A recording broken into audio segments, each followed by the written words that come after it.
Radiation. A year after Röntgen discovered X-rays, Henri Becquerel wanted to see if uranium salts, also known as phosphorescent salts, could be made to emit X-rays by exposing them to the sun, a source of energy, like the voltage in Crookes tubes. Well, after much experimentation, Becquerel found out that the uranium salts would expose a photographic plate. In other words, it would cause them to darken, just like the X-rays did. But it turned out he didn't need the sun for this. It would work indoors, it would work completely shielded from light. So what kind of conclusion could one draw from this? Before we go on to understand the nature of Becquerel's discovery, let's just look at the results that he had. Here on the right is a picture of his photographic plate. And again, he placed a Maltese cross, like Röntgen, in front of his uranium salts.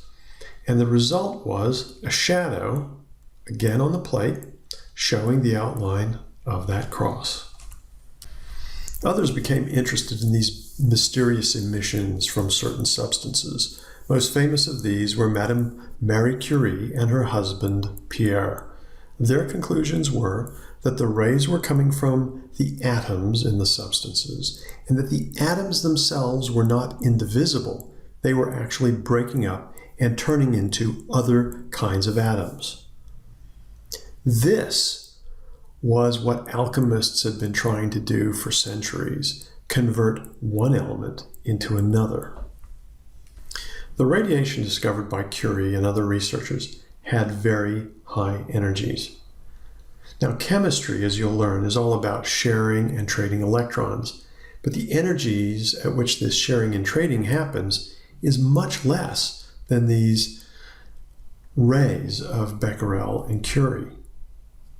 This indicated that that radiation was coming from something deeper in the atom than just the electrons, and as it turns out, it came from the nucleus.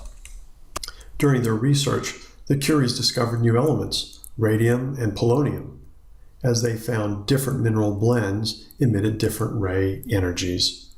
These rays had much higher energy than Röntgen's X-rays. In fact, prolonged exposure to these substances without adequate protection led to Marie Curie's early death from cancer.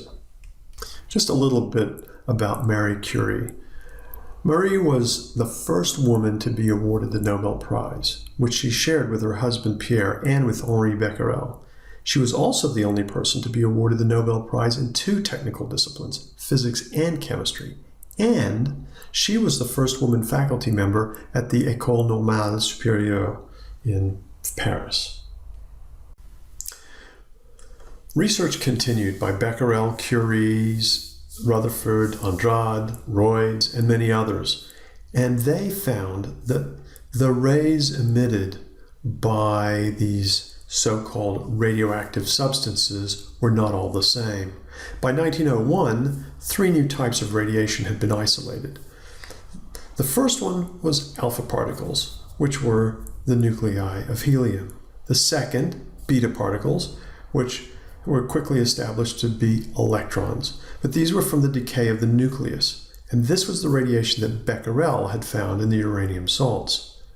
Then there were gamma rays, a type of high-energy electromagnetic radiation arising from energy changes in the nucleus.